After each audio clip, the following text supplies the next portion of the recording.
What? Why are you shaking your head? You're welcome.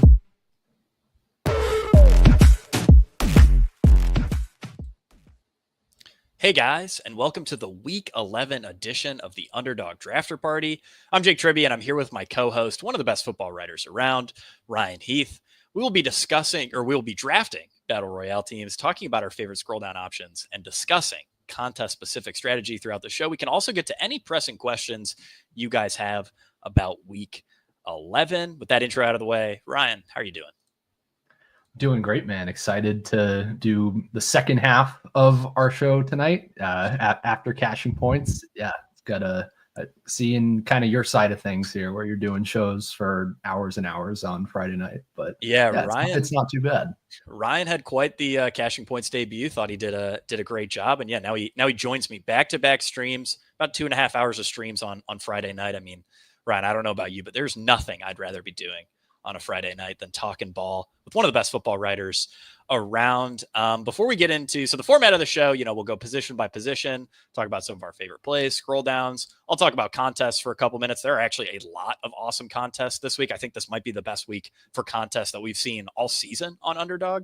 And then we will be able to get to any questions you guys have about the slate while we draft some teams on Underdog for the Week 11 slate. But before we get into position by position stuff, I did want to mention Fantasy Points Discord, free to join. In the Underdog Battle Royale channel, a lot of channels are paywalled, but in the Underdog Battle Royale channel, totally free. You can ask me and Ryan any questions you want about the slate. And I drop in around noon on Saturdays our official Underdog Battle Royale ranking, sort of just a blend of ADP with our projection. So definitely check that out if you would like some rankings for Underdog. I know it's a bit of a pain to do manually. I'll drop those in tomorrow. And then the other thing that I wanted to mention is you guys might notice my Underdog screen looks a bit different than the standard Underdog screen. You can see team totals here. You can see the weather report. You can also see my player exposure. And that's because of the great tools over at bestballoverlay.com. I mean, these are a huge help. You'll see while we're drafting for all your Underdog Battle Royale needs. You can save $10 a month on your bestballoverlay.com subscription with promo code PARTY. Again, that's promo code PARTY for $10 off your subscription. Ryan, starting things off at the quarterback position like we always do.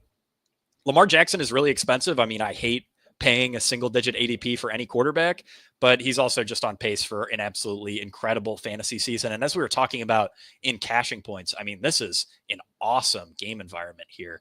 I'm curious on your thoughts on Lamar and then the rest of these quarterbacks. Yeah, I'm pretty much with you. I'm annoyed that he's this expensive, but I feel like I need exposure to Lamar in this spot. Yeah, as Hilo, I think, put it best, that this is the only quarterback that can put up 35 fantasy points and just be a score you can't win without on this slate. So, yeah, we'll be finding ways to get Lamar into some of my lineups. Other than that, honestly, not a ton of interest in the rest of the top six. Like Purdy is fine. There are some interesting ways you can stack him. Jawan Jennings is going to be very low owned, so that's probably my favorite way to attack that game in BR. Not as much interest in like the Mahomes is. I was very surprised when I loaded up the ADP today and saw that Jared Goff is the QB5. That's just very surprising to me. I can't imagine that the Lions are going to be passing very much. So yeah, that is a pretty easy zero fade for me. In our projections, I just wanted to mention, in our projections, Jared Goff is the QB9. So yeah, I mean, it just doesn't make sense. Like his ADP just makes no sense. Yeah. And yeah, honestly, kind of, I would say ADP across most position, really at the running back and wide receiver positions, I think is fairly efficient this week. But at QB and tight end, there's just some really weird stuff, which makes it easy for us. So I definitely not complaining about it. I think Bo Nix is fine, but there are scroll downs I'm more excited about than Bo Nix. I think Russell Wilson is going to be a guy that it's a little harder for me to get to on the main slate. especially compared to a Lamar Jackson. But as the QB7, you're getting a bit of an ownership discount there. It's going to be hard to stack him in a unique way because it's just going to be Russ and Pickens. And I guess the way you get unique is maybe with the bring back, but you really only have Zay and Henry available there that I think are viable. But I think Russ at slightly depressed ownership is fine. You just still have to do at least one other scroll down, most likely. Jameis is incredibly strong here. Always difficult to stack. There's so many different ways you can go. Probably Njoku is going to be your best option on this slate, but yeah, just any game environment with Jameis, I'm excited about. Anthony Richardson, I would only play him naked, but as we talked about on Cashing Points, it's just a very good stylistic matchup. The Jets have been giving up a lot of big plays. That's kind of all that AR does. They just got cooked by mobile Kyler Murray last week. I can get behind like throwing some AR on some teams. And then Drake May, probably going to be my favorite way to attack this slate is just going Drake May with 2 Rams bringbacks. You can get like a Kyren plus a Puka or a Puka plus a Cup and then just have May on that team. And all you're doing is saying, okay, this game's going to go off. May is going to scramble a ton because he's going to be constantly under pressure. And you just need him to beat Matt Stafford essentially to make that an incredibly well correlated bet. May projects very, very well compared to a lot of these quarterbacks. So it's very surprising to me and he's going to be popular on the main slate. It's not like the industry isn't on May either. So yeah, QB 15 ADP is really shocking to me.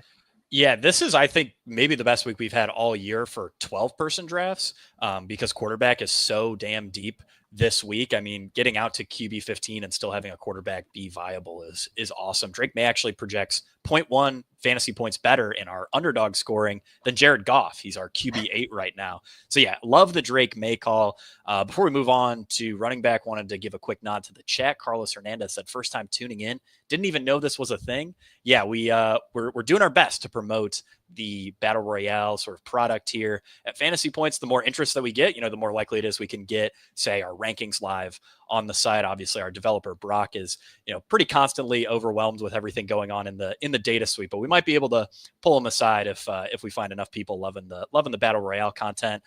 Bindles, good evening, sir. Always great to see you in the chat. Really appreciate the comments, guys. And again, we can answer any pressing questions you have once we get a little bit later into the show. Moving on to running back. I mean, there are just a ton of great running back plays this week. We see this at the top of drafts. To me, Christian McCaffrey, Devon Achane, Alvin Kamara are all fantastic plays. I have a bit more Derrick Henry exposure than I'd like right now. He's just really not projecting well for us. I'm going to walk that back as I do more drafts later tonight, tomorrow, Sunday morning. Ryan, outside of that top sort of range, because I think it's pretty clear, Kamara, Achane, McCaffrey are all great picks. Obviously, you can justify Henry. He's pretty clearly going overdrafted, though. Beyond those guys, who do you like? Yeah, I will just first say it's kind of surprising to me that Kamara is at a 6.0 ADP. Like I'm going to have so much Kamara exposure, and it's a good thing because I want to fade him as the chalk on the main slate. So yeah, getting some exposure here makes a lot of sense to me. Other than that, though, I don't have super strong takes at the running back position this week. There's a couple of scroll downs that I like.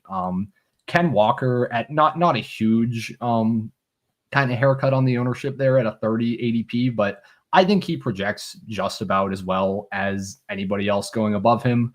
He's been good even in negative game scripts this year. The 49ers are top 5 in target share allowed to running backs. So just with what his role has been, I like him quite a bit. I talked him up on Cashing Points as well, but Kareem Hunt is leading the league by far in expected fantasy points per game and in expected touchdowns per game. Insane red zone role. That matters even more in a half PPR format like Underdog. So I'm just going to be clicking Kareem Hunt a ton pretty much at that ADP, certainly. Like an Aaron Jones is also fine, but just kind of nobody else gets me as excited as a Hunt. You can definitely play the which Lions running back is going to score the touchdowns game. where like Jahmyr Gibbs leads the NFL in explosive run rate right now. So yeah, it can certainly be him making the big plays. As you have talked about, the inside the 10 work has leaned a lot more towards Montgomery, but you don't expect him to be nearly as efficient as Gibbs. Yeah. So that's like a hard spot for me. And probably I want to just take shots on both of them across a portfolio. Probably that's something that it's easier to do in Battle Royale when you're not as worried about like ownership and salary and all that as it is in DFS, in my opinion, at least. But yeah, that's kind of how I see running back. This isn't really this position where I want to take massive stands this week, though. Yeah, I think that's fair. Someone else in the chat, my boy Matthew Durant's mentioned Jonathan Taylor. Jets can't stop the run. Yeah, the Jets are a major run funnel, and Jonathan Taylor has a complete monopoly over backfield carries, which is awesome. I think the problem is with Anthony Richardson coming back, we expect Jonathan Taylor's target share to fall. Anthony Richardson only targeting the backfield at about a 9% clip in his games this season. Joe Flacco at 19%. So that is a pretty big difference in Taylor's expected receiving workload. On top of that, Anthony Richardson has stolen about 30% of carries inside the 10 this season. So that does reduce his touchdown equity. Obviously, Jonathan Taylor is still very viable in this format, but not necessarily my favorite play. At a 22 ADP, that does feel just a bit overpriced to me. Really like the scroll downs that Ryan shouted in Hunt and Aaron Jones there. All right, moving on to wide receiver. I think this is a bit of a tricky week at wide receiver. Thankfully, it is a deep week. Ryan, where are you at on these guys at the top of ADP? I think Justin Jefferson is the trickiest to decipher right now in sort of our beta rankings, which you can see off to the side there. I have him as the number 2 overall pick. I think you could justifiably wait until pick 4, pick 5 to grab a guy like Jefferson. Where are you sort of at on these wide receivers on the high end? I just don't have much interest in Jefferson or even really in Amon-Ra this week. Yeah. And it's just because of projected game script. And even if the Titans kind of hang with the Vikings or the Jags kind of hang with the Lions, it's probably not because either of those opposing offenses are succeeding. It's probably because the game's really gross, right? And then, of course, you wouldn't want a Justin Jefferson or an Amon-Ra. So yeah, I'm just going to be very running back heavy at the top of my drafts, and that also I will say makes it less of like a big deal to draft someone like a Lamar Jackson really high. So that I guess that's going to help me out in my Lamar exposure this week. But after that, yeah, it's a pretty deep week at receiver, but also like a fairly flat week. I like Puka and Kupp, as we talked about, as game stack bets there. Garrett Wilson's volume has been incredible. Devontae Adams' volume has also been incredible, and you do get an ownership discount with Adams. He's down below a 30 ADP, I believe. Down well below 30 ADP. Lower than London. That's pretty wild. Yeah, and he's been seeing essentially the same volume as Wilson over the last 2 games. Has been seeing more volume than Wilson. He's looked terrible on it. I don't dismiss that at all. Yeah. But yeah, I mean that's at least a semi-interesting type of scroll down. But other than that, yeah, I'd really mostly be focusing on correlation here. Zay Flowers is my favorite wide receiver on the slate. On the main slate, it's going to be one of my favorite receivers in BR as well. Just with how I think that game can go off. But yeah, I mean, you can go lots of different directions. I like that Cedric Tillman is only at a 32 ADP. That's going to be very easy to back your way into Jameis Winston stacks. So yeah, I guess, is there anything that really sticks out to you at wide receiver from like a value perspective? Because I'm really just approaching it as I know my game stacks and I want to build them this week. Yeah, that's kind of where I'm at too. I think, just taking a page from DFS, guys like Jacoby Myers and Juwan Jennings probably shouldn't be going quite as late as they are. But yeah, I am primarily building around stacks here. There aren't a ton of like scroll down options that appeal to me as incredible values. I was also talking to somebody in chat about how, there aren't a lot of tempting double stacks this week. I think that's true in a lot of weeks, especially just given the format. I think the one sort of off the wall double stack that I am always interested in is Jameis Winston with like a Cedric Tillman and an Njoku. I think it's really, you're giving up probably a bit too much projection to go Jameis Winston, Tillman, Elijah Moore, Jameis Winston, Tillman, Jerry Jeudy. But I do think that double with Njoku is fairly interesting. Anything to say about that before we talk tight end? Yeah, no, I think that's exactly how you should play Jameis. That easily makes the most sense.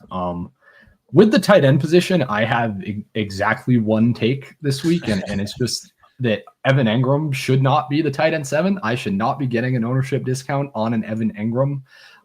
You can question like the huge upside, kind of as Hilo went through on caching points, where we know the volume is going to be insanely good, as it has been for him in every game that Christian Kirk has missed.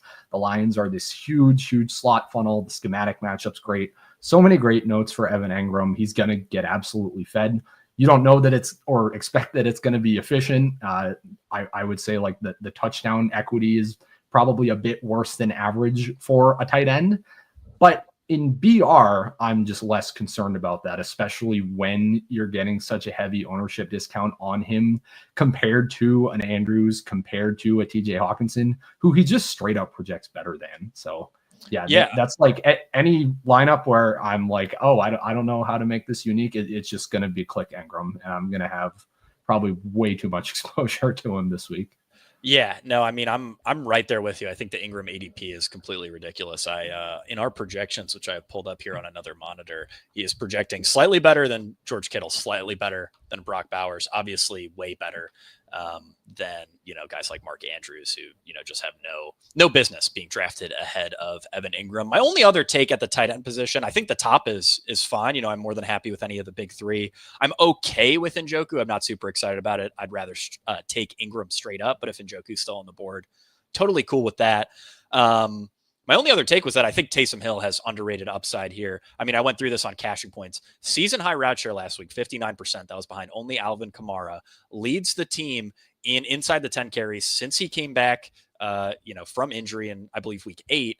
And he's always live to throw a passing touchdown. I mean, you look at these tight ends here, I really don't think Mark Andrews has anywhere near the 2 touchdown upside that a guy like Taysom Hill does. So wanted to shout him out as well. Probably not a guy that I'll end up with a ton of exposure to, but at a 35 ADP, I'm pretty happy to take Taysom here. All right, let's look at some contests. I will zoom out slightly so you guys can see my screen a little bit better. Like I said at the top of the show, this is an awesome week for contests. Obviously we have the Dog Bowl. That's pretty standard. Rake is super high. You're going to get killed by variants playing the Dog Bowl. Battle Royale, standard as previous weeks, 40K to first, 300K prize pool. They brought back the Wildcat, Ryan. They heard my complaints last week with no Wildcat. I was lost. I didn't know what to do with myself. Wildcat is back, so I can hammer as many $3 drafts as my heart desires. Double reverse is fine, I guess. It's just a very, very high variance. Brought back the Squib Kick as well, 12-person draft, $3 entry. Love myself the Squib Kick. Maybe we'll be able to get into one of these tonight to show you guys just how deep the slate is from like a 12-man draft perspective. Hurry Up is back, which is fantastic. And then there were a few other sort of higher stakes contests I wanted to highlight. Third and long. You skipped over the Engage 8. That's like the best contest date. Come on. Yeah, that's my bad. Engage 8 is a great contest. I will say, 4,500 entrants, $5 entry. I think that's a strong one. I mean, Ryan, there are so many great contests this week. It makes sense that I would. If you skipped another one, I would have just called it out. Yeah, there's a lot. Yeah, third and long, that's another great one. I hate like these winner take alls. I'm just not going to play. Even if you have a massive edge, variance is just going to absolutely kill you. So that makes it tough. Fullback dive is one of my favorites. It's a contest I pretty consistently max enter. I think that's a really strong one. And then one of my favorites, so the flea flicker was almost always smaller in previous weeks. They made it bigger, 444 total entries, 12-person drafts. It's a single entry contest with a $50 entry fee.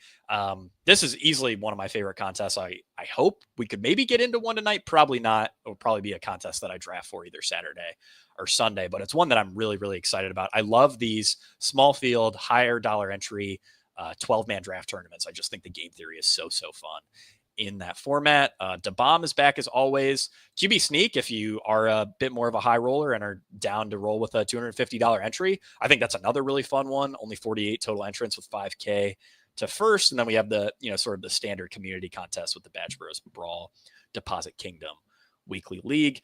Ryan, let's kick things off here with a Wildcat entry. Again, guys, if you have any pressing questions about the week 11 slate, whether it's start sit, whether it's DFS, whether it's Battle Royale, like we're doing right now, feel free to ask them in the chat. Always love getting to your questions while we rip a few drafts here. We did have somebody in the chat ask about Dawson Knox this week for Battle Royale. I'm a little skeptical on Knox. He's projecting well enough. We have currently 4 tight ends tied with 7.7 underdog points in our projection. So that would be right around tight end 9-ish. More of a play for me in 12-person drafts, but I think he does project well enough that you can justify it in a 6-man. I think I would mostly look at that play if I'm like heavy on Allen, if I'm drafting a lot of Josh Allen teams. Dawson Knox is totally fine. All you need is a couple touchdowns, and he's certainly getting you there. And we know he can do that when Dalton Kincaid is not playing. Anything to add on that, Ryan? Yeah, I like it. It's fine in theory. So he benefits from kind of a lot of what the Chiefs do. They're very much like an inside funnel. Will play a lot of too high. Dawson Knox has been a lot more efficient against too high over his career. But yeah, I mean, if we didn't have Engram and Taysom Hill projecting for very low ownership that you could just click instead, then I'd maybe be more into it. But yeah, I think ultimately it would just be a 12-man thing. Is he even inside the top 12 for tight ends? Like that might be, I don't know. It's hard for me to get really excited about like 12-man edges, but okay. Yeah, he's the tight end 12 there, but I mean, wouldn't have been being drafted earlier in the week. So maybe that's pretty good for 12-mans. Yeah, maybe. I mean, I think you could probably similarly justify like an AJ Barner on the, kind of similar logic and just say like, look, this is a guy no one's really taking. He projects just well enough to be justifiable. But yeah, Dawson Knox has actually scored fantasy points before though. That's true. Like, AJ Barner a big difference. has not done that. Yeah, that is a pretty significant difference. You couldn't do this earlier in the week, you could do this earlier in the week. Can't really do it as much now unless the draft really goes your way. But I landed on a couple early drafts where I got Achane and Kamara that I was really, really excited about. Again, unfortunately, that's not really something you can swing for the most part in these drafts. But I definitely want our first pick. We drew the 106 here. Definitely want our first pick to be Kamara. What do you think we should do after that? I definitely don't hate getting more Lamar Jackson exposure. What are your thoughts, Ryan? Yeah, let's do Lamar. And this is kind of what I was talking about earlier, where there's a couple good scroll down running backs I'm happy about. So yeah, if you're getting RB plus Lamar, it feels good. As we were talking about wide receiver, I'm not that interested in the guys at the top. So yeah, I'm just talking myself more and more into Lamar and having like 30% plus exposure to him as we go along. So yeah, that's I'm just seeing my exposures like build out in front of my eyes right now as I'm thinking through this even more. Yeah, love that. Another cool thing about the bestballoverlay.com tool, which I obviously love showing off on stream, is that it has a combinatorial ownership tool, which is huge for drafts because you don't want to end up taking, the same 2 guys on every team, even if you love those plays. Always good to get a bit more diversification in there. So you can see I've highlighted Lamar Jackson. I've highlighted Alvin Kamara. I scroll down a little bit. It shows you the combinatorial ownership for those 2 players. I've drafted them on about 6% of my teams, only done about 20 drafts so far. If I was at, say, 20% Lamar Jackson and Alvin Kamara, that would be a huge red flag to me, right? I'd immediately want to, sort of hop off that and at least grab some different running backs on my Lamar Jackson team so that I'm not getting totally cooked by like a Kamara injury in the event, Lamar Jackson goes off. Ryan, someone asked Waddle or Elijah Moore PPR. I mean, geez, in week 1, this would have been a laughable question. But that just kind of shows where we are in fantasy football land at this point in the year. What's your take there? Yeah, we have them projected very closely. I would lean to Elijah Moore, which is very, very fun that gets to be the take. I will say that the Saints have been very vulnerable to the slot recently. top 5 schedule adjusted allowed to the slot over their last 5 games. That we talked about it earlier, but that game environment is very attractive to me. And yeah, the Dolphins just don't throw to their wide receivers anymore. That's the type of team that they are at this point. So yeah, give me Elijah. Yeah, I mean, I'm right there with you. Elijah Moore has seen really great volume with Jameis, Johnny. I mean, I hate this, but there is a really good chance Johnny Smith outproduces Jalen Waddle this week. It is how many weeks he's done that, like probably in 4 out of the last 5 weeks. Yeah, I know. Right? Maybe there is like a 70 or 80% chance. Is that even a hot take? I hate to even say it on stream. I mean, it just makes me shake my head, Ryan. We're coming up on the 3-4 turn here. We have Kamara, we have Lamar Jackson. Unfortunately, George Pickens is off the board, who obviously is just like the stone nuts as a run back if you're drafting a Lamar Jackson team. I would say Flowers queued up. Where else do you think we should go here? So I definitely don't mind grabbing Puka here as well. Okay. Just because he's fallen so far, getting Puka with Kamara and Jackson is going to be fairly unique. So I think just double tapping the 2 of them is fine here. Yeah, certainly good with that. Really like this start so far. Lamar Jackson, Alvin Kamara, Puka Nacua, Zay Flowers still need a running back and still need a tight end. I mean, I guess we have a flex spot available. Brian, I think this is maybe a slightly better week than average to go through wide receivers because wide receivers so deep, but I still want double running back on at least 75% of my teams, I would say. Is that pretty similar to where you're at? Yeah. The running, especially at the top, the running backs are just so good. Like I'm going to leave every single draft with at least one running back in the first 2 rounds. And then, there's 2 running backs, 3 running backs below a 30 ADP that I like. So yeah, in practice, I'm probably going to, it might be even more than 70% for me. It's probably going to be like 85% of my teams are going to be 2 running backs. So yeah, I'm with you there. Yeah, I totally get it. Louisville 627 added crazy, but I have Elijah Moore in. I agree with you all. Just didn't want to think I was crazy. Yeah, man. I mean, like I said, if we rewind 3 months, I would have called you completely insane for asking that question. At this point in the season, though, totally reasonable question to ask. It's just where we're at in the NFL season. Obviously, really appreciate the questions, guys. Got another one that said, could you pick 2 Waddle, Brian Thomas Jr., and Ricky Pearsall? Man, that is tough. One is almost definitely going to be Pearsall, right? I'm having a tough time with this. So I have our projections up. We have Pearsall projected the lowest of the 3, which is surprising to me too, because I also wanted to say Pearsall immediately. Yeah. He's the 4th receiving option on this team. So, that's. Yeah, but commanded more targets than Deebo Samuel and George Kittle last week. So, I don't know. I think that this one is maybe contextual to it, or we'll talk about our picks first and then I'll answer the question. Ryan, I don't have any Kareem Hunt exposure, so I think I want to grab. Okay. Let's fix that. Yeah. And then for our tight end, that's kind of what I'm struggling with here. Ingram's obviously the best pick. Should we just roll with that? I mean, I'm going to end up, I honestly think I might end up with 40% Ingram, which is a lot. I almost never end up with more than 30% of a guy when I do a lot of battle royale drafts. Do you have any other routes to go? I don't mind it. I don't mind the Ingram exposure, but you could Njoku if you want like the mini stack with Kamara, but I'm clicking Ingram most of the time here. Like Njoku is like a thing you talk yourself into when you're at 40% Ingram exposure. Yeah, exactly. I'm sure we'll grab some Njoku shares here on stream, but let's go with Evan Ingram. I think this is a really, really strong team that we just built out here. Lamar Jackson, Alvin Kamara, Kareem Hunt, Puka Nacua, Zay Flowers, Evan Ingram. Again, I do want, a good bit of George Pickens on my Lamar Jackson teams, but, Pickens went so early that I think we made the most of this draft, all things considered. Ryan, do you want to talk through that question a little bit more while I try to find maybe a higher dollar draft to get into?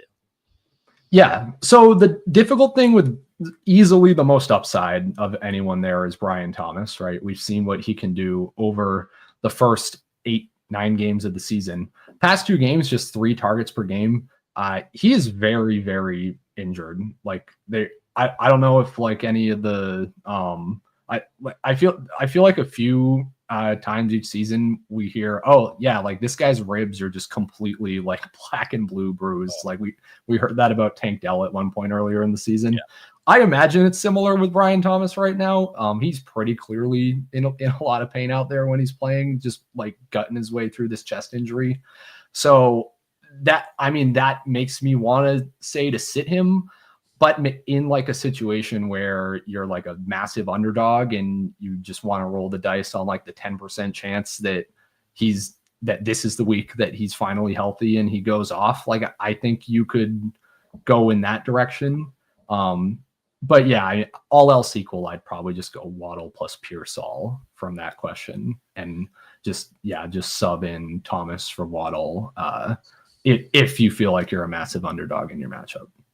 Yeah, I think that's kind of where I landed hearing you talk through it as well. Brian Thomas Jr., 8 straight limited practices, never a great sign for a wide receiver. We are currently waiting for one more entry in the $3 12 max. I believe it's the Squib Kick, the $3 12-person draft. Would be great to show off a 12-person draft on stream. So if you're watching, you play on Underdog, feel free to hop in there. Ryan, just filled. Thank you guys. Really appreciate that. Ryan, while we wait for this draft to start, who you got in the fight tonight? It's a big one. Dude, I don't I don't understand two things I don't understand about boxing. I don't understand why it's exciting for people to watch. I've just never gotten that into it. Like, I don't know. They circle around and they like poke at each other. It's just never that exciting to me. And the other thing is, when we are openly talking about like, what should we bet on this fight if it's fixed? Like, if it's fixed, is it probably fixed for Paul? Like, that's just so crazy to me. That's like a conversation we have to have. It is. It is a celebrity boxing match, and that's just how these things go.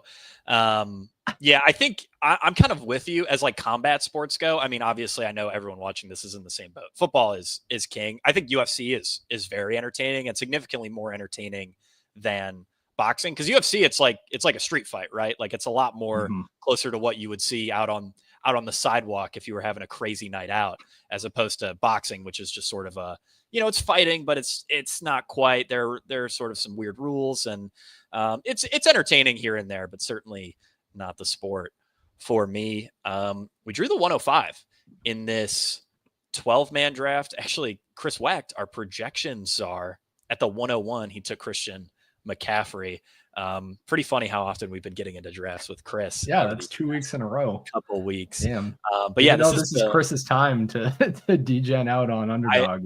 I guess so, man. On stream.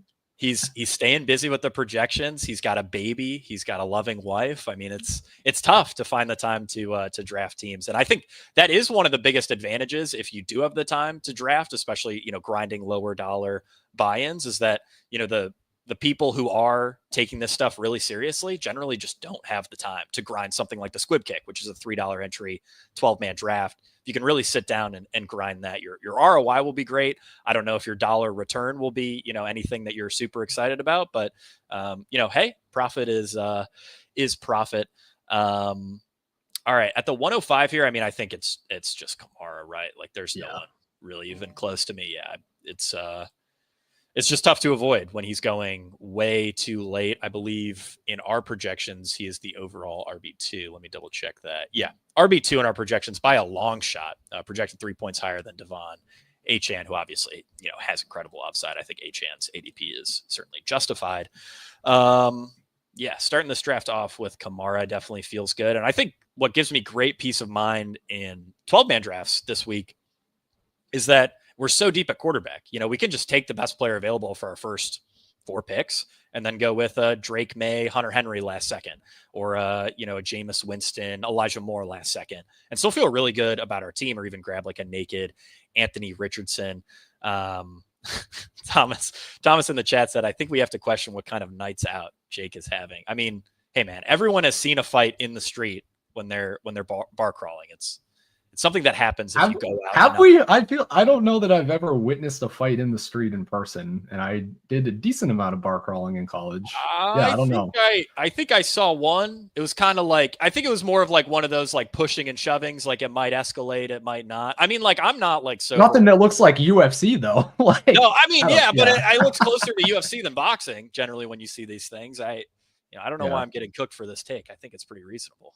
I didn't witness this, and I'm glad, obviously. But the bar that we used to go to in college, like every Thursday night, there was a shooting outside of it, like a year after we all graduated. So I like no one's messing around with hands, Jake. Like the guns are coming out here. Yeah, that's true. We had a handful of those when I was at the University of Cincinnati. They would also occasionally send out straight up false alarms on like the alert system.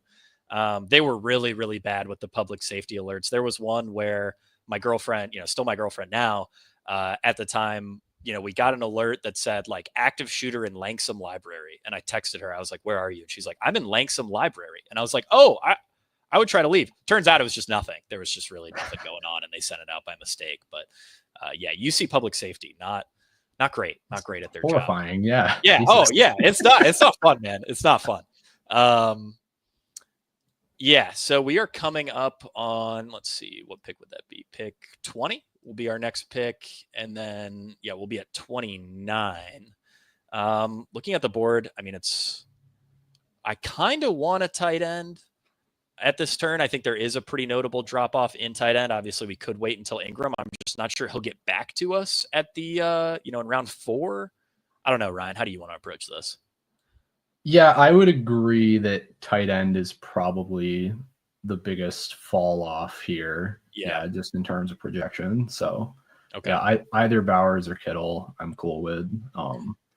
Kittle obviously opens up like more game stack stuff. Probably has better touchdown equity. So, I'd give a slight lean to him. I would give a slight lean to Kittle. I know the Q tag is scaring people off. George Kittle has played through every injury of his life. He's always questionable. Who cares? He is always questionable. I mean, I think Scott Barrett had a tweet like detailing all the injuries that he's played through. And then at the end of the tweet, he just ends it with, and he's been playing through a torn labrum his entire career. So, I mean, what are we doing? I mean, the guy's tough as nails. These guys are true gladiators. So George Kittle is certainly no exception. So I do like the Kittle pick here. Ryan, what do you think is like the most underrated game environment on the slate? I know we talked about it a bit on Cashing Points. It's, to me, it's pretty clearly either the Cleveland New Orleans game or the Los Angeles Rams New England Patriots game. Do you have like a clear lean between those two? I think especially in like a 12-man draft, we probably will want to dip our toes into those games. I think I prefer Pat's Rams, but not by a lot. I don't know if either of them is underrated though, as far as like the main slate ownership goes. Like at least the receiving options in those games, we expect to have a lot of ownership on the main slate. But especially for DFS, I think for Battle Royale, those are clearly underrated. Oh, for sure. Yeah. No, sorry. That was. Yeah, I took that question. You're good. I mean, that's what happens when we're on the Battle Royale show. Cashing points. Should have been already obvious. Back to back. It can be hard to get out of DFF mind into Battle Royale mind, but hey, it's a constant battle for me every week, so I get it. Yeah, but I think I lean towards the New England Los Angeles game, but I mean they're both really good. Like there's like a small chance that New Orleans just kind of packs it in and is like, we're going to hand it off to Alvin Kamara 30 times for 3 yards per carry. And that's why the game doesn't shoot off. But I don't know. Maybe gotta get MVS his. So I expect it to be decent. Yeah. I think if pace is going to get pushed in the New Orleans game, it has to come from Jameis just getting out to a hot start. Cause I could certainly see things unfolding in a way where New Orleans just kind of slows things down. And, the total's 44 for a reason, even though I do think there's certainly upside for more there. We're coming up on our round 3 pick. We have Kamara, we have George Kittle. This is a bit of a tricky spot. We certainly want to start thinking about our stack. We don't have to pull the trigger on anything right now. I wouldn't hate like a Cedric Tillman. I mean, we did draft Kamara, so I think a Jameis stack makes a lot of sense. We can just get the full game here. Yeah, Tillman's probably and he just went. So we can wait a little bit later for Jameis if that's the route we want to go. Yeah, I'm not sure. What do you think, Ryan? Just show me wide receiver right now. That's kind of what I'm concerned about, that we're running out of guys here. I think we'll have a little bit more depth at wide receiver than we will at running back after like Hunt and Aaron Jones are off the board, and I'm not sure those guys will come back to us. Do you just want to take one of them then? I think I do. Yeah, let's go with Kareem Hunt here. I know we already drafted a Hunt team, but he is my favorite play, and I don't have much exposure quite yet. So yeah, we'll grab a share of Kareem Hunt, secure the running back position. I think generally, just historically speaking, when I'm hopping in and out of these 12-man drafts, the teams that I hate the most are the teams that get stuck with the RB22 on the slate, because I just, I'm pick 68 or whatever, and there's just no one left for my final running back spot. Those are teams that are really, really tough. And I think that could be pretty tough to overcome. And generally you can find a bit more upside with those, final round wide receivers than you can, a guy who's like in a full blown committee or is just like a straight up backup, which is generally what you're dealing with when you get into, the RB20 range. Do you have a take on that, Ryan? Where's Audric Estime going in VR right now? I want to know what his ADP is. RB20. So that's probably the cutoff when things get like absolutely brutal. I'm kind of curious if we scroll through here. By ADP. Yeah, it goes to Raheem Mostert next, who has 0 carries since he fumbled in the fourth quarter of week 9. So yeah, and I mean, if you end up on Justice Hill, like it's over. Like that lineup's just dead. So, and like you certainly you're drafting a 3 receiver team at that point. Which sucks, you totally are, and you just don't want to end up on those builds. Pat, Fantasy Dog Pound, who we actually had on the show a couple weeks ago, did a show just kind of showcasing different like strategies and sort of what the historical EV of those strategies are. Double running back is one of the most profitable strategies long term. Now, obviously, it's slate dependent. There are some slates where you might want to dip your toes into 3 wide receiver builds more. I feel a bit more comfortable with that in 6-man drafts than I do 12-mans. So yeah, I really like securing running back a bit early, and then we can sort of build out our stack here. We are 8 picks away. We have our running backs. We have George Kittle. This is where we got to start thinking about stacks, Ryan. So looking at quarterback, I mean, I really don't want anything to do with Mahomes or Goff. Nix is fine. It keeps us a bit away from game stack options. Jameis is going pretty late, so we probably wouldn't have to. I mean, if we wanted Jameis, he would be our round 5 pick. I don't think I'd want to get there in round 4. Yeah, and Tillman's gone, and we can't pick Njoku, though, is the problem. So we can't. I like Elijah Moore a lot. Judy. Okay. Yeah, I'm curious what our projections say. I actually wouldn't hate an Elijah Judy team. So we have. Let me make sure I'm sorted correctly. Yeah, I mean, Elijah Moore isn't projecting great, but I mean, if you like, we're betting on the game shooting out, right, in that scenario. So if we wanted to go, I mean, I wouldn't hate an Elijah Judy team, assuming the rest of the wide receiver position is fairly gross. There's still some okay options. Jacoby Myers, I think, is a pretty nice pick here. Hopkins is decent. Mooney's okay. What do you think? Do we want to single or double Jameis? I mean, we're also at a bit of a risk of Jameis getting sniped, which isn't something I'm super worried about this week in 12-mans, considering we can just bail ourselves out with a Drake May and Anthony Richardson. That's pretty easy to do. So yeah, that show me quarterback again really quick. I just want to make sure. Yes, we got Nick still on the board. Russ, Love, Tua, Gino, AR, Winston, May. Yeah, I think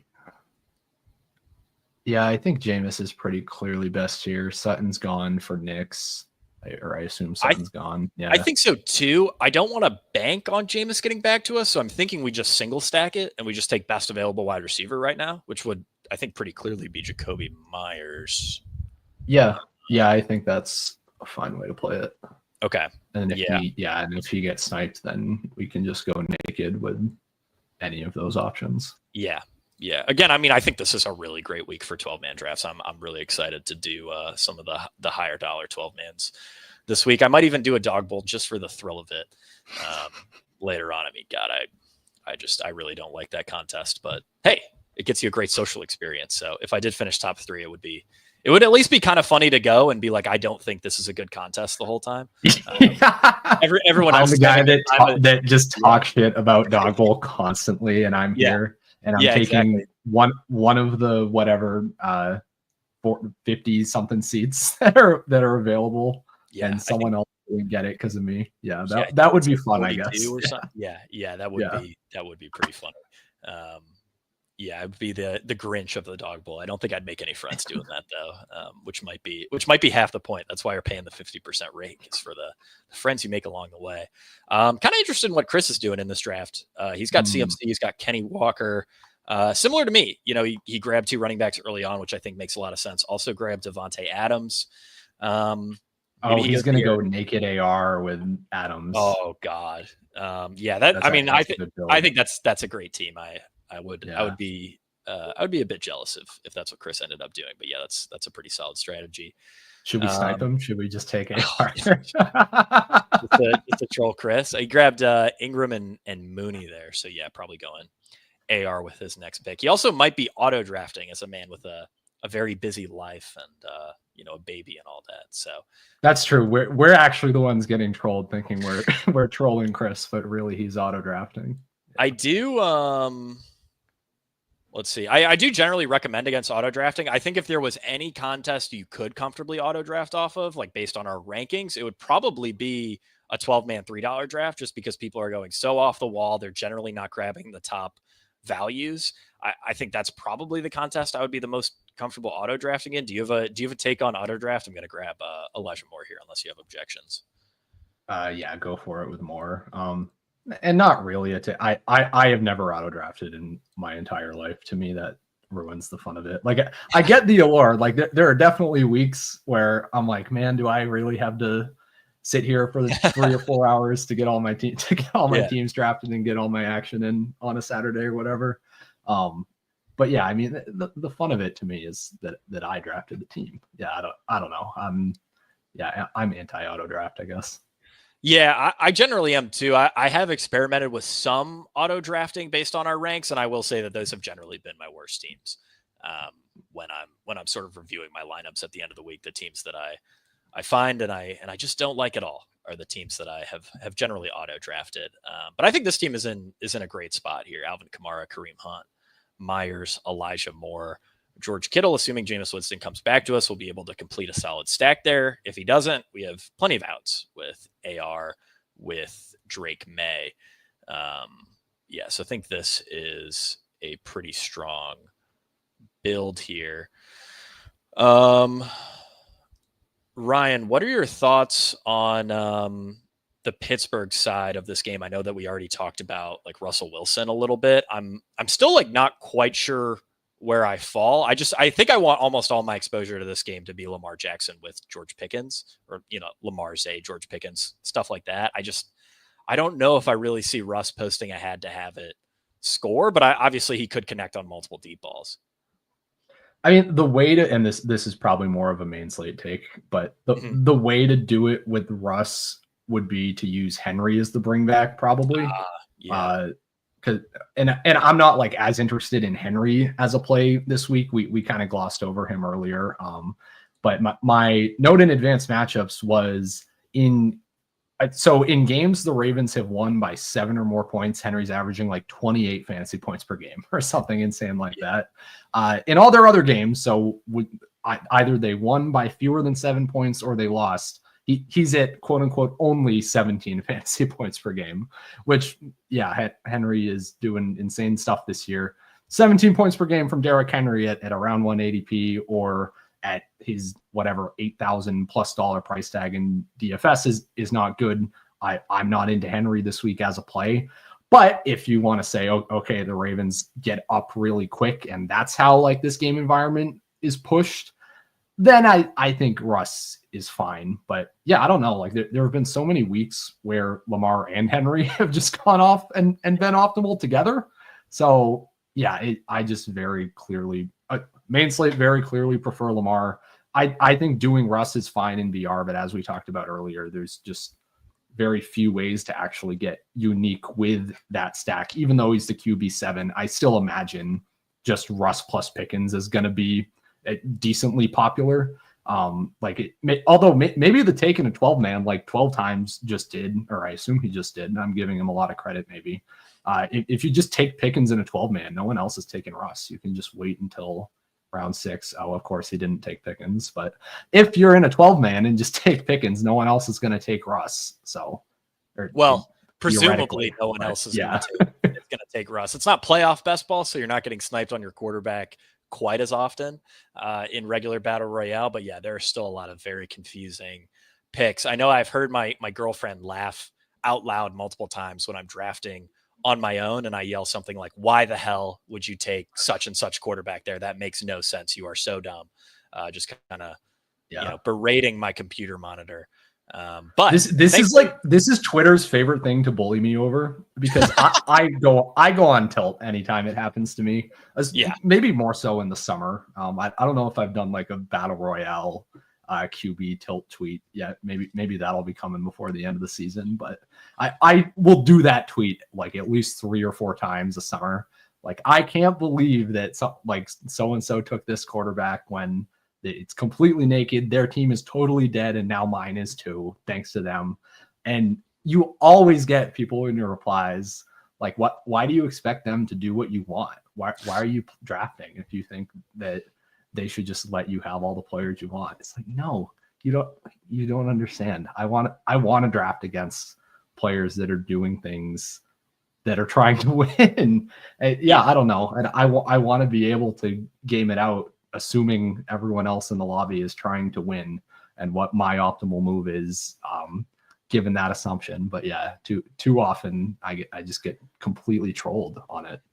Yeah, no, I mean, I totally get it. I mean, I think it's important to remember that anytime you're putting out any take on Twitter, there are going to be plenty of haters, Ryan. So I totally understand like where the tilt is coming from. I have a DraftKings best ball team that scored almost 1,700 points. It's looking incredible. The thing that I'm tilting on that team is that I ended up with Caleb Williams and Aaron Rodgers as my quarterbacks. Outside of that, it's all Bengals. I should have had Joe Burrow. He didn't make it back to me. You know, who's to say why? But yeah, stuff like that is just so damn frustrating. I'm going to need a legendary Caleb Williams run in the fantasy playoffs to bail that team out. Because I hit on all the late round running backs. I hit on all the best receivers. I got George Kittle. I mean, it's probably not going to win anything when I don't have Joe Burrow, and instead I'm relying on fantasy points from 41-year-old Aaron Rodgers. I mean, that is not a place you want to be. Ryan, we insta-filled a $25 fullback dive draft. So, again, I've harped on this week after week after week. In these fullback dive drafts, in these smaller field drafts, you really want to jack up your correlation. You can correlate a lot heavier because you just don't need to get everything right. You only need to, hit on one take, hit on one game. And then you're in a pretty good spot in these smaller fields. Whereas in the larger fields, you don't necessarily need to submit the exact optimal, but you need to get pretty close to be able to win a contest that has 30, 40, 50,000 entries. So something to keep in mind while we draft here. We did draw the 105, which isn't quite ideal. I hope we don't end up with Kamara again. Granted, it looks like we might here. What route do you think you want to take with this team? Oh, no Kamara. So we have to do something a little bit different. Do you want to go with a Lamar build and see if we could go Pickens at the 202? Yeah, Lamar and reach on Pickens seems strong to me. Okay. What's Pickens' ADP? Is he around like a 12 or 13 or something? Yeah, like he's that? at 13, so I think we just take him at pick 8. Yep. And that's perfect too, because people are. I've noted this was like one of the first things I noticed when I started playing VR is like at the turn you can just reach for a guy and make a fairly unique team. People just won't do that even if it's correlated. So yeah, that's a really good that's a good spot to do that this week. I like it a lot. Yeah, totally agree. And I do think people will sort of lament reaching in these battle royale drafts. For the most part, assuming you're doing it in a relatively smart way, you're often not giving up much in terms of raw projection. Assuming like say Amon-Ra St. Brown is still on the board, we're giving up 0.8 underdog points in terms of projection going from Amon-Ra to George Pickens. And obviously what we're giving up in, raw projected points, we're gaining in correlation. If this game goes off for 70 points, chances are George Pickens has a score that you just had to have in order to win a tournament. And I think it's pretty safe to say at this point that, if this game does go off, at least on the Pittsburgh side, the offense is going to flow through Pickens. Although I am kind of curious, I didn't bring this up on cashing points. Would you have any interest in a guy like Najee Harris if Jalen Warren sits? Baltimore's run defense is really good, so I don't think I do. Yeah, they're giving up like 3.3 yards per carry or something like that this season. Yeah, I don't know. I know we've gone back and forth about Najee a lot in recent weeks and how I admit he looks better than he has at points in his career. I feel like we've been here with Najee Harris before, though, too. Like second half of last season, I feel like that was also a take of like, yeah, he kind of looks better. He's forcing the missed tackles, like the MTF's coming up a little bit too in the advanced metrics. But yeah, I don't know. Najee is Najee, and if he goes off, then I'm assuming that game sucked. So yeah. I don't know if I'd want to have him as a part of any stacks. Yeah, I'm right there with you. It's, Najee's never going to get you there on efficiency. So I don't know how much the matchup scares me. It's really just, hoping and praying that he scores a few rushing touchdowns. But I mean, how tilting would it be? You take Najee Harris and then Cordero Patterson comes in at the goal line. Like you're pulling your hair out. And there's so many great running back plays on this slate. Like I just don't want to go with some of these guys that can absolutely tilt you, which is a big part of my hesitancy on like the Lions backfield. Where, Jahmyr Gibbs could run for 100 yards on 8.5 yards per carry, and then Montgomery comes in every time they're inside the 5, and you're just so upset. So no Kelsey available at this point. I do want to grab Flowers. I think we could probably wait until like past the turn, especially considering the guy in between us already has 2 wide receivers. Do we want to grab tight end here? We've already taken Kittle on a couple teams. It might make sense to grab a Bowers share. We could also just go with a running back since we don't have any, maybe a Brees, something like that. What do you think? Yeah, I think I prefer Brees here would be just because we really like the later tight ends. We do, yeah. So, yeah. I think that's a good call. Brees is a bit of a tricky play this week just because his carry share has been all over the place. His targets have sort of dipped since Devontae Adams has joined the team. At the same time, though, you look at the full season raw workload, it's top 5 and pretty much every metric that matters. I know we weren't necessarily bullish on him in cashing points for DFS. He is expensive. He projects for somewhat tangible ownership. But I think in Battle Royale at RB8, I do have pretty legitimate interest in Brees. Is that where you land too?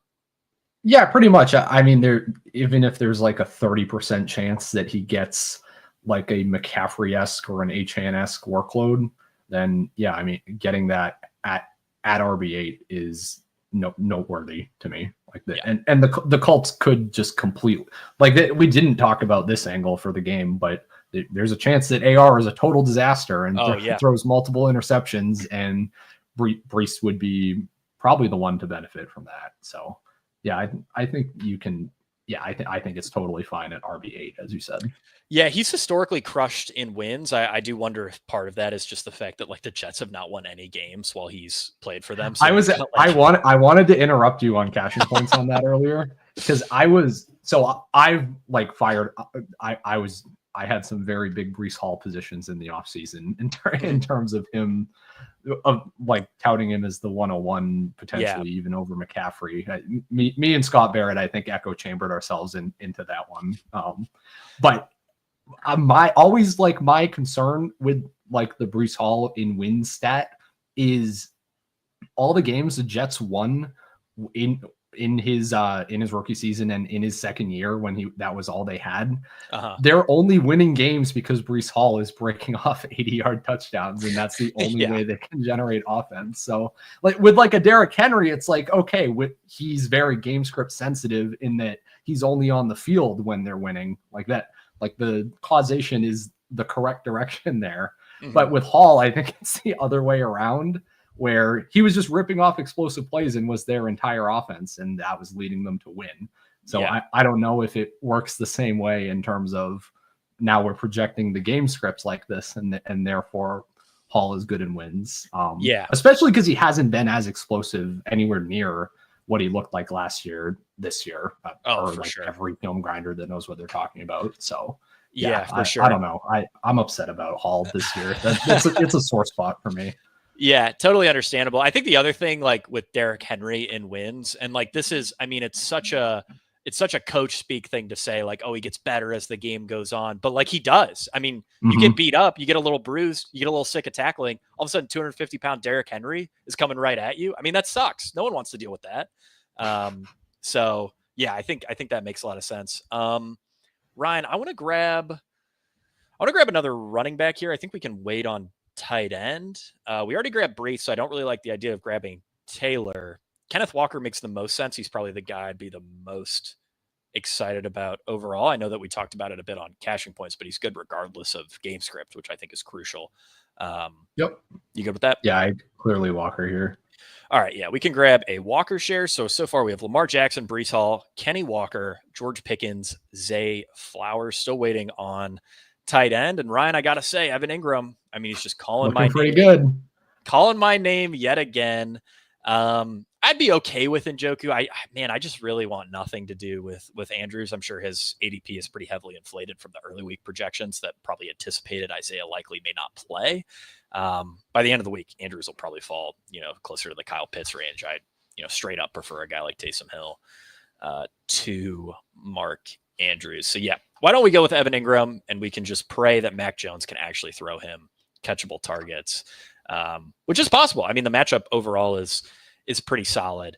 So I'm holding out. Hunter Henry had big games with Mac Jones. Like I know it's possible. Come on. There you go. That's all we need. So yeah, we will wrap this draft up with Evan Ingram, end up with a Lamar Jackson, Brees Hall, Kenny Walker, Pickens, Zay Flowers, Evan Ingram team. That's a team I like quite a bit. I'm definitely glad to get some more Lamar exposure, some more exposure to this game in a higher dollar entry fee format. Ryan, before we wrap up here, we did get a final question from Boy Fresh. Really appreciate it.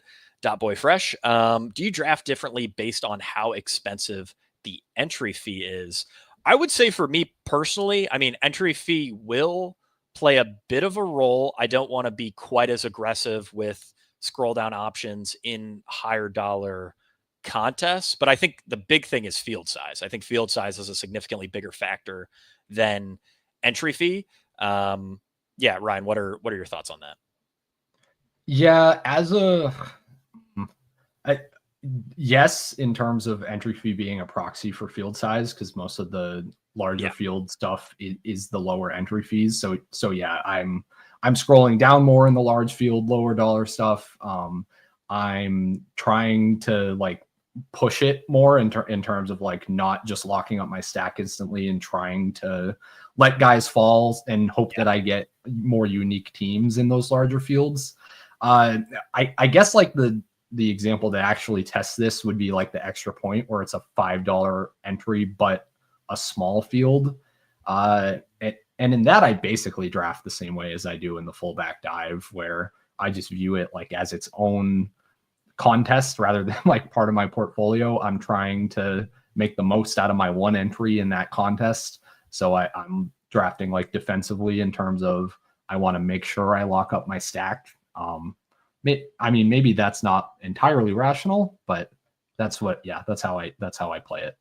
Yeah, I think it does make a lot of sense to draft a bit more defensively in those higher dollar entry fees. I mean, just thinking about like the last team that we drafted where we ended up with Lamar, George Pickens, Zay Flowers, I wouldn't be, tilted out of my mind if we only had Lamar naked with, just a random assortment of wide receivers, but I just feel way better about that team, being able to amp up the correlation, because again, like I said, 10 or 15 minutes ago, you just need to get a little bit less correct in these smaller fields compared to larger fields where you're going to have to land a bit closer to the optimal. So like Ryan said, it makes a bit more sense to wait on a guy like Pickens to fall, because some people, we grab Pickens in the second round in this draft. I'm sure there are some people getting Pickens at the top of the third in certain draft rooms. So I think that makes a ton of sense. And, again, that's probably one of the biggest strategy notes with Battle Royale overall is just changing up your draft strategy based on field size.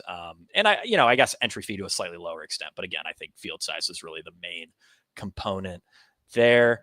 Ryan, I don't do this nearly enough. Why don't you shout out the great content that you make at Fantasy Points before we get out of here? I know Advanced Matchups dropped this morning, which is like legit my favorite article in the industry outside of the Everything Report, which you also help out on. So why don't you tell the people where they can find your stuff and what you're working on?